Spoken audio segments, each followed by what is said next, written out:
Hello students, welcome to the channel Manik Education Point. My name is Hina Thakkar और मैं class 11 micro economics के लिए videos बना रही हूँ. स्टूडेंट अगर पिछली वीडियोस नहीं देखी तो जाके डेफिनेटली देख लीजिएगा. और मैं उन स्टूडेंट्स को थैंक यू बोलना चाहती हूँ जिन स्टूडेंट ने इस चैनल के ऊपर ट्रस्ट किया और इस चैनल की वीडियोस को लाइक किया, शेयर किया है, कमेंट्स भी किया है. मैं उनको थैंक यू बोलना चाहती हूँ दिल से, क्योंकि उन्होंने अपना टाइम निकाल के इस वीडियो को देखा और लाइक भी किया है. तो मुझे बहुत अच्छा लगा. ऐसे ही लाइक करते रहना, शेयर भी करते रहना, तो मुझे बहुत अच्छा लगेगा और मुझे समझ आने लगेगा कि आप लोगों को डेफिनेटली कॉन्सेप्ट समझ में आ रहे हैं. तो स्टार्ट करते हैं. हमारा चैप्टर जो चल रहा था वो कॉस्ट चल रहा है. माइक्रो इकोनॉमिक्स का चैप्टर नंबर 6 चल रहा है. ठीक है, राइटर के अकॉर्डिंगली बुक का चैप्टर आगे पीछे हो सकता है, बट हमारा चैप्टर जो चल रहा है वो कॉस्ट चल रहा है, वो आगे पीछे हो सकता है. ठीक है, तो मैं आपको बता देती हूँ. सबसे पहले हम जो चैप्टर पढ़ रहे हैं उससे पहले हमने एक वीडियो अपलोड कर दिया. अगर आपने वो नहीं देखा तो पहले वो जाके देख लेना. तो आगे का टॉपिक हम लोग स्टार्ट कर रहे हैं. कॉस्ट हमारा चैप्टर चल रहा है. ठीक है, जैसे कि मैंने आप लोगों को अभी बताया है. उसके बाद मैं आपको स्टूडेंट्स बता दूं कि कॉस्ट के अंदर हम जो है टीएम रूल फॉलो कर रहे हैं, जैसे कि हमने पहले चैप्टर में भी करा था. तो ऐसे ही इसके अंदर भी हम फॉलो करते हैं. पिछली वीडियो में टीएम के बारे में बहुत अच्छे से बताया था क्या होता है. नहीं देखा तो फटाफट से जाके देख लेना, मैं डिस्क्रिप्शन में लिंक भी दे दूंगी. आगे स्टार्ट करते हैं. हम लोग पढ़ने जा रहे हैं एवरेज कॉस्ट. तो मैं आपको बता दूं, इससे पहले जो हमने टॉपिक पढ़ा था वो पढ़ा था टोटल कॉस्ट का. और टोटल कॉस्ट हमने 3 तरीके से पढ़ी थी: total fix cost, total variable cost and total cost. ठीक है, तो ये हमने तीनों पढ़ ली है. अब हमें क्या करना है, टोटल को हटा करके एवरेज लगा देना है. Average fix cost, average variable cost and average cost. ये तीनों टॉपिक आज हम वीडियो के अंदर कवर करेंगे. देन ये वाला रूल कहां से आ रहा है, टीएम से आ रहा है. यानी टोटल हम लोग कर चुके हैं, एवरेज हम लोग करेंगे, उसके बाद जो मार्जिनल वाला वो भी टॉपिक खत्म कर लेंगे. तो जल्दी से हम लोग स्टार्ट करते हैं. एवरेज कॉस्ट से आप लोगों को यहाँ से समझना है, आपको समझाना था कि ये एवरेज कॉस्ट कहां से आया है. एवरेज कॉस्ट समझने से पहले आपको मैं फिर से बताना चाहूंगी एवरेज का मतलब क्या होता है. अगर आप वो समझ गए तो ये दोनों चीजें भी इजीली समझ जाएंगे. तो मैं आपको बता देती हूँ कि एवरेज का मतलब क्या होता है. एवरेज का मतलब सिंपल होता है कि आपको पर यूनिट निकालना है. पर यूनिट कौन निकालेगा, चैप्टर हम पढ़ रहे हैं प्रोड्यूसर का. तो जी कौन निकालेगा, प्रोड्यूसर जानना चाहेगा कि जब वो जितनी भी यूनिट का प्रोडक्शन कर रहा है तो उसको एक यूनिट पे कितनी कॉस्ट आ रही है, यानी कितने रुपए उसके लग रहे हैं. जैसे कि सपोज इसका एग्जांपल ले लेती हूं मैं कि 10 यूनिट को बनाने के लिए उसको 100 रुपए लग रहे हैं, यानी 100 रुपए उसके खर्च हो रहे हैं. क्योंकि कंज्यूमर क्या कर रहा है, उसका खर्चा हो रहा है. जब वो सामान को बेचेगा तो डेफिनेटली उसको पता होना चाहिए कि मेरी पर यूनिट की कॉस्ट ही कितनी आ रही है. फिर भी तभी तो वो आगे जाके उसमें मार्जिन लगा के अपने एक्सपेंसेस जोड़ के और प्रॉफिट जोड़ के ही वो सामान को बेचेगा. तो इसीलिए प्रोड्यूसर ये चीज जानना चाहता है. तो एक यूनिट निकालने के लिए हमेशा हम क्या करते हैं, डिवाइड करते हैं. तो हमें क्या करना है, 100 टोटल था, कितनी यूनिट बनाई, 10 बनाई, दोनों को डिवाइड देंगे. तो यानी कि एक यूनिट को बनाने के लिए उसकी कॉस्ट आ रही है 10 रुपए. यही मेरी एवरेज हो जाएगी. तो ये आप लोग लिख लीजिए.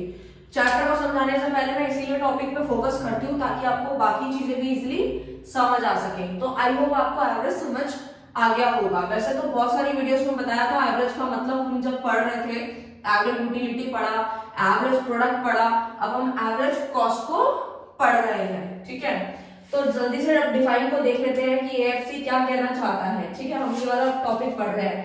एवरेज का मतलब समझा दिया. अब हम एएफसी कवर करेंगे, यानी एवरेज फिक्स कॉस्ट, फिर average variable cost and then average total cost या एसी, दोनों एक ही बात है.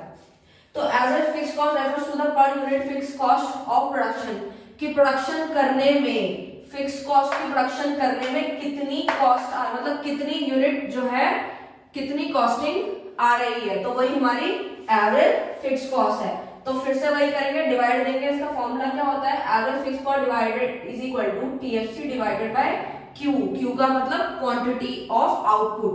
आप इसको लिख लीजिए, क्वांटिटी ऑफ आउटपुट. स्टूडेंट्स हम शेड्यूल देख रहे हैं, फटाफट से शेड्यूल को देखते हैं कि क्या है. आउटपुट आपको यूनिट में दिया हुआ है, फिर टोटल फिक्स कॉस्ट दिया हुआ है रुपीस में, फिर एवरेज फिक्स कॉस्ट दिया हुआ है रुपीस में.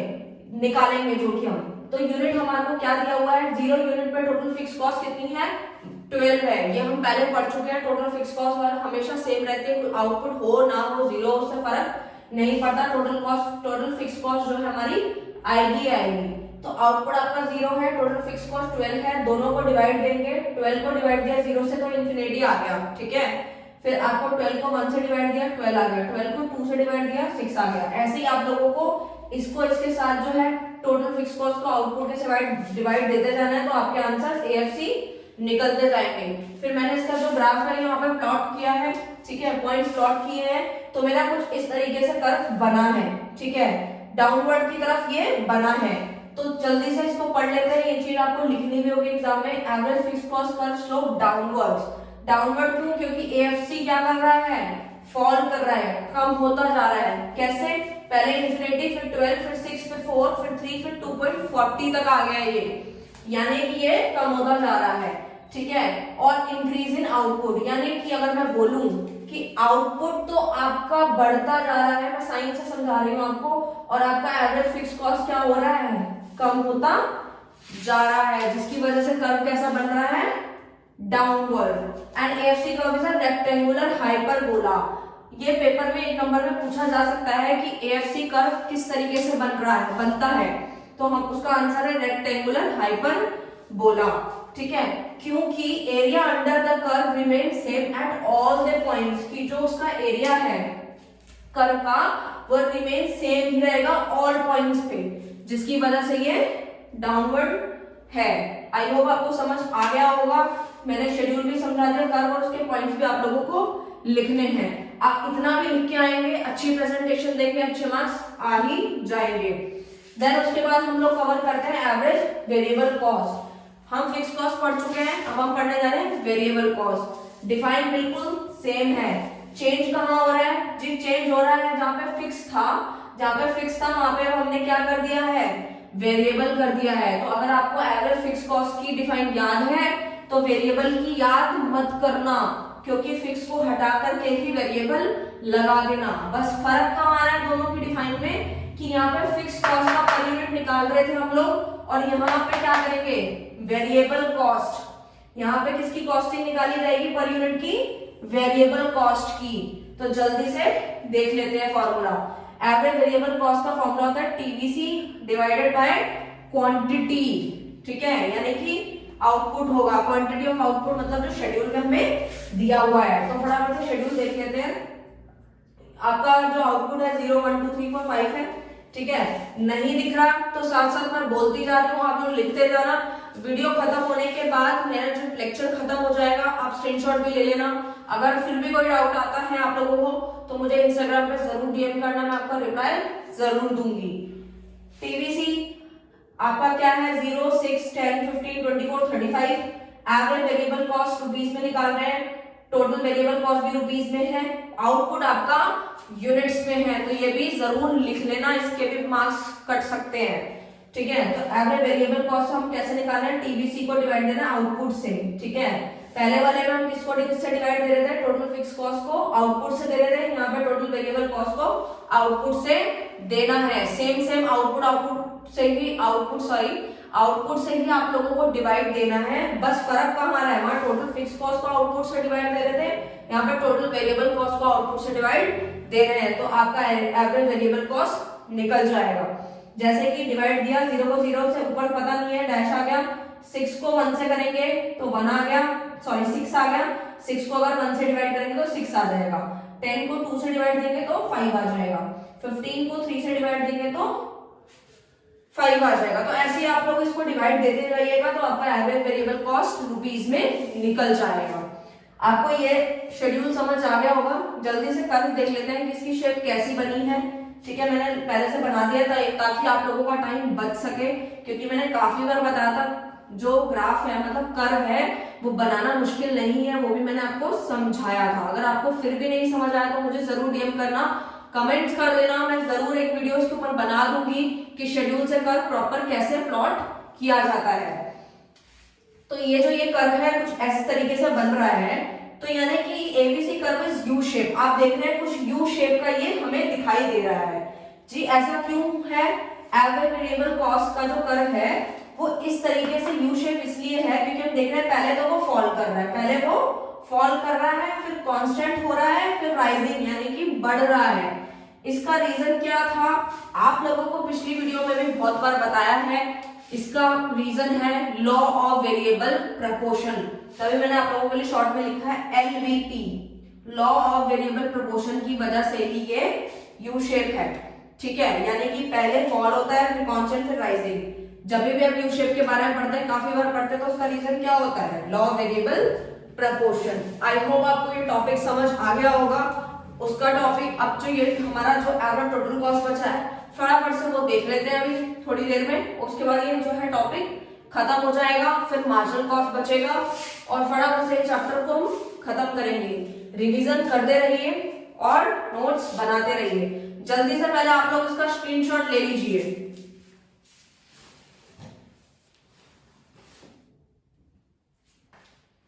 आई होप आपने स्क्रीनशॉट ले लिया होगा। अगर आपको फिर भी कोई क्वेरी आती है तो मुझे इंस्टाग्राम पे जरूर डीएम करना। डाउट्स अपने मन में मत रखना, क्योंकि डाउट रखने से कोई भी फायदा नहीं होता, इन फ्यूचर आपको नुकसान ही होगा।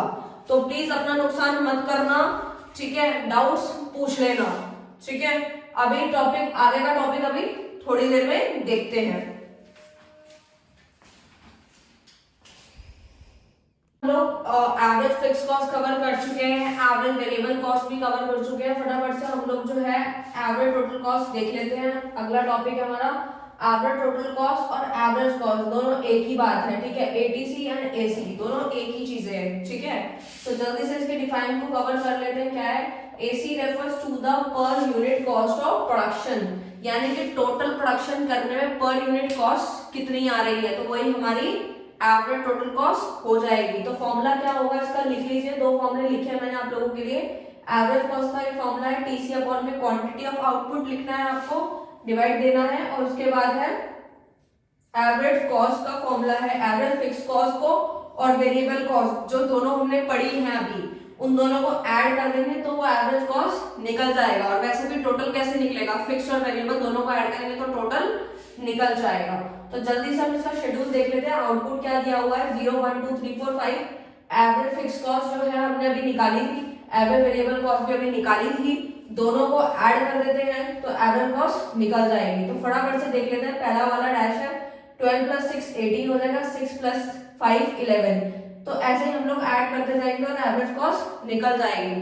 टोटल कर दिया है बस हम दोनों का, एवरेज फिक्स कॉस्ट का और वेरिएबल कॉस्ट का, ठीक है। तो जल्दी से इसका ग्राफ भी देख लेते हैं हम लोग। यहाँ पे एक्स एक्सिस वाई एक्सिस आप लोगों को ऑलरेडी पता है, मैंने यहाँ पे ग्राफ प्लॉट किया तो कुछ यू शेप कब आया है, दोबारा से वही चीज आई है यू शेप। इसका रीजन आप लोगों को पता होना चाहिए, क्यों यू शेप बन रहा है। पहले तो ये क्या होता है, फॉल करता है, देख रहे होंगे आप, पहले फॉल कर रहा है, फिर 9 9 यानी कांस्टेंट हो गया, और उसके बाद फिर इंक्रीज हो गया। तो ये किस लिए होता है, इसका रीजन क्या है, लॉ ऑफ वेरिएबल प्रपोर्शन, ठीक है। आगे चलते हैं मार्जिनल कॉस्ट की तरफ, ठीक है।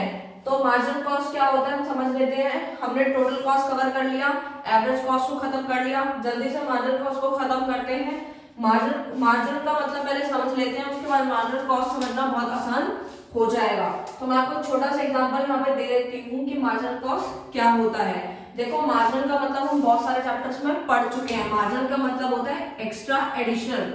वो कैसे, देख लेते हैं। सपोज एक प्रोड्यूसर है, ठीक है, जिसने 2 यूनिट्स बनाई है और उसके 200 रुपए उसको खर्च हो रहे हैं। 2 यूनिट बनाने के लिए 200 रुपए खर्च हुए प्रोड्यूसर के। तो जैसे जैसे वो यूनिट को प्रोड्यूस और बढ़ाता जाएगा, क्योंकि एक यूनिट पे रुक तो जाएगा नहीं, 2 यूनिट पे भी नहीं रुकेगा, वो तो अपना प्रोडक्शन बढ़ाएगा, क्योंकि उसको अपना प्रोडक्शन करना है। तो जैसे 2 यूनिट्स बनाने में उसकी 200 रुपए की कॉस्टिंग आ रही थी, तो जैसे उसने 3 यूनिट बनाए, यानी कि 3 यूनिट्स बनाने पे उसकी टोटल कॉस्ट आ रही है 240 रुपीज। यानी कि प्रोड्यूसर जानना चाहता है कि जब वो 1 यूनिट एक्स्ट्रा प्रोड्यूस कर रहा है, बढ़ा के प्रोड्यूस कर रहा है, तो कॉस्ट भी तो बढ़ेगी ना। कॉस्ट कितने से बढ़ी, यही चीज देखने के लिए मैंने यहाँ पे नीचे आप लोगों के लिए सॉल्व करके दिखाया है। इसका फॉर्मूला क्या होता है, MCN TCN minus TCN minus 1 कर देंगे, यानी कि टोटल कॉस्ट पहले 200 थी, ठीक है, फिर 240 हो गई, तो हम डेफिनेटली क्या करेंगे, 240 को माइनस कर देंगे 200 से, तो हमारा आंसर आ जाएगा 40 रुपीज, ठीक है। आई होप आपको समझ आ गया होगा कि 40 रुपीज हमारा कहाँ से आया, यानी कि 240 रुपए की कॉस्ट हुई थी और 200 रुपए अब आ गई है। तो डेफिनेटली हम लोग माइनस करके हमें पता चल गया कि एक्स्ट्रा यूनिट कितनी आ रही है, 40 रुपीज आ रही है, एक यूनिट बढ़ाने से 40 रुपए एक्स्ट्रा आ रहा है, तो वही हमारा मार्जिनल कॉस्ट थी। ठीक है, जल्दी से डिफाइन को समझ लेते हैं। Marginal cost refers to the addition to the total cost when one more unit of output is produced, कि जब आपने एक यूनिट और एक्स्ट्रा प्रोड्यूस कर दी जिसकी वजह से आपकी कॉस्ट भी बढ़ गई। तो हमने एग्जांपल से इसको समझ लिया। फॉर्मूला, फिर दूसरा फॉर्मूला है यहाँ पे एमसी का, डेल्टा टीसी, छोटा सा ट्राइंगल मैंने आप लोगों को कई बार बताया है, इसको हम डेल्टा बोलते हैं। ठीक है, बोलते डेल्टा है छोटे से ट्राइंगल को, इसका मतलब चेंज होता है, मैंने आप लोगों के लिए यहाँ पे लिखा है। ठीक है, कई बार बताया मैंने। तो एमसी का फॉर्मूला होता है delta TC upon delta Q, यानी कि टोटल कॉस्ट में कितने का चेंज आ रहा है और क्वांटिटी में कितने का चेंज आ रहा है, दोनों को डिवाइड देंगे तो हमारा मार्जिनल कॉस्ट निकल जाएगा। इसको एक छोटे से एग्जांपल से समझ लेते हैं। दो फॉर्मूले यूज हुए थे इसके अंदर, एक तो ये टीसी वाला जो मैंने अभी आपको सॉल्व करके दिखाया, दूसरा ये डेल्टा वाला। इसको देख लेते हैं क्या क्वेश्चन, मतलब क्या एग्जांपल है। जैसे total cost of 2 unit produce, कि एक प्रोड्यूसर जो है वो 2 यूनिट प्रोड्यूस करने में उसकी टोटल कॉस्ट यानी कि 200 रुपए की कॉस्टिंग आ रही है। फिर उसने क्या किया, 2 यूनिट की बजाय 5 यूनिट प्रोड्यूस करें, यानी कि 5 यूनिट प्रोड्यूस करने में उसकी कॉस्टिंग आ रही है 350 रुपीज, यानी 350 रुपए। तो इसको फॉर्मूले में कैसे पुट करेंगे डेल्टा टीसी को, तो वो देख लेते हैं। सबसे पहले क्या करेंगे, टीसी ऑफ 5 यूनिट, यानी 5 यूनिट को अगर हम देखें, फिर हम लिख दिया माइनस कर दिया टोटल कॉस्ट ऑफ 2 यूनिट्स। तो हम देख लेते हैं 5 यूनिट कितना था, 5 यूनिट की कॉस्टिंग थी 350 रुपए, इसलिए हमने 350 यहाँ लिख दिया। टोटल कॉस्ट ऑफ 2 यूनिट कितना था, 200 रुपीज था। 2 यूनिट्स का आप देख रहे हैं 200 था, 5 यूनिट का 350 था, तो 350 माइनस 200 इसलिए किया क्योंकि हमें टीसी में देखना है, यानी टोटल कॉस्ट में कितना चेंज आ रहा है। तो हमने कॉस्टिंग को माइनस ऊपर करके लिख दिया। फिर हम देख रहे हैं क्वांटिटी में कितना चेंज आया है। पहले क्वांटिटी मतलब है कि 2 यूनिट्स बन रहा था, अब 5 यूनिट बन रहा है, तो हमें क्या करना है, माइनस करना है। माइनस कैसे करेंगे, 5 यूनिट्स में से 2 यूनिट को माइनस करेंगे तो हमारा आंसर आ जाएगा 3 यूनिट्स। ठीक है, तो मैंने डायरेक्ट सॉल्व कर दिया, आप लोग कर लीजिएगा। 350 माइनस 200 डिवाइडेड बाय 5 माइनस 2, ये करेंगे तो हमारा आंसर आ रहा है ₹50, यानी कि 50 रुपीज की जो हमारी मार्जिनल कॉस्ट आ रही है। आई होप आपको ये समझ आ गया होगा टॉपिक।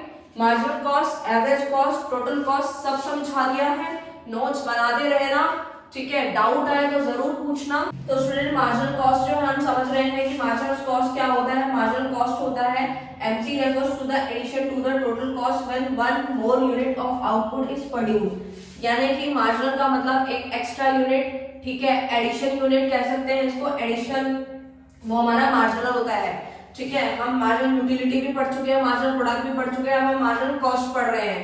ठीक है, तो इसको अगर हम सिंपली लैंग्वेज में समझे तो ये चीज हम कॉलम पहले पढ़ चुके हैं, टीवीसी, टीएफसी, टीसी वाले कॉलम हम पढ़ चुके हैं। हमें सिर्फ इन 2 कॉलम में ध्यान देना है। कौन सा, एमसी निकालने के 2-3 फॉर्मूले हैं हमारे पास। एक तो एमसी निकलेगा TC N minus TC N minus 1, ठीक है, एंड दूसरा फॉर्मूला है एमसी का TBC N minus TBC N minus 1। अगर ये n और n माइनस 1 आपको समझ नहीं आता तो शॉर्ट में याद रख लेना, नीचे से ऊपर वाले को माइनस करते जाना तो आपका मार्जिनल कॉस्ट निकलता जाएगा। कैसे निकलेगा, आपको सिर्फ और सिर्फ इसमें टीसी वाले कॉलम को ही देखना और किसी कॉलम में आपको नहीं देखना मार्जिनल कॉस्ट निकालने के लिए। तो टीसी वाला कॉलम मेरा ये रहा, 12, 18, 22, 27, 36, 47। अगर आपको क्लियर नहीं हो रहा, दिख नहीं रहा तो आप लिख भी सकते हैं। ठीक है, अगर कोई अदर क्वेरी आती है तो इंस्टाग्राम में जरूर डीएम करना, मैं जरूर रिप्लाई दूंगी, बट समझना बहुत जरूरी है, समझते रहना, अच्छे से करने की कोशिश करना। तो टीसी वाले कॉलम को देखते हैं, आप देख लोगे पहले वाले का हमें मालूम नहीं है तो हमने डैश डाल देते हैं। 18 में से 12 को माइनस करेंगे 6 आ गया, 22 में से 18 को माइनस करेंगे 4 आ गया, मतलब हम नीचे से ऊपर वाले को माइनस करते जा रहे हैं बार बार। 27 में से 22 को माइनस करेंगे 5 आ गया, 36 में से 27 माइनस करेंगे तो 9 आ गया, फिर 47 में से 36 माइनस करेंगे तो 11 आ गया। तो हम समझ गए हैं कि हमें नीचे से ऊपर वाले को माइनस करते जाना है और एमसी हमारा निकलता जाएगा, क्योंकि हमने इसके अंदर ये समझ लिया है कि मार्जिनल कॉस्ट अगर निकालना है, यानी कि एक एडिशनल जो यूनिट का जो कॉस्ट आ रही है वो निकालनी है, तो कैसे निकलेगी, तो हम समझ गए हैं। ठीक है, तो मार्जिनल कॉस्ट का दूसरा फॉर्मूला क्या है, टीबीसी वाले कॉलम में देखिए, टीबीसी का कॉलम ये रहा, इसमें से भी हम नीचे से ऊपर को माइनस करते जाइए। पहले वाला डैश 6 में से 0 को माइनस करेंगे 6 आ गया, 10 में से 6 को माइनस करेंगे 4 आ गया, 15 में से 10 को माइनस करेंगे 5, 24 में से 15 को माइनस करेंगे 9, 35 में से 24 को माइनस करेंगे 11। तो हम फिर से समझ गए हैं नीचे से ऊपर वाले को माइनस करना है। दो फॉर्मूले हैं टीबीसी वाले कॉलम में और एक टीसी से, दोनों से आप निकाल सकते हो, ठीक है। तो ये फॉर्मूले हैं, आप लिख भी सकते हैं, मैंने दोनों बता दिए, मार्जिन का मतलब आपको भी बता दिया, एक एक्स्ट्रा एडिशनल यूनिट होती है, ठीक है। उसके बाद जो है अब हम ये समझ रहे हैं कि हमारा जो ये यू शेप बन रहा है, इसका जो कर्व है यू शेप है। यू शेप क्यों है, फिर से रीजन आप लोग बता दीजिए, लॉ ऑफ वेरिएबल प्रपोर्शन, कि पहले डिक्रीज फिर कांस्टेंट और उसके बाद इंक्रीज होता हुआ ऊपर की तरफ चला जाएगा। आई होप आपको ये पूरा टॉपिक समझ आ गया होगा।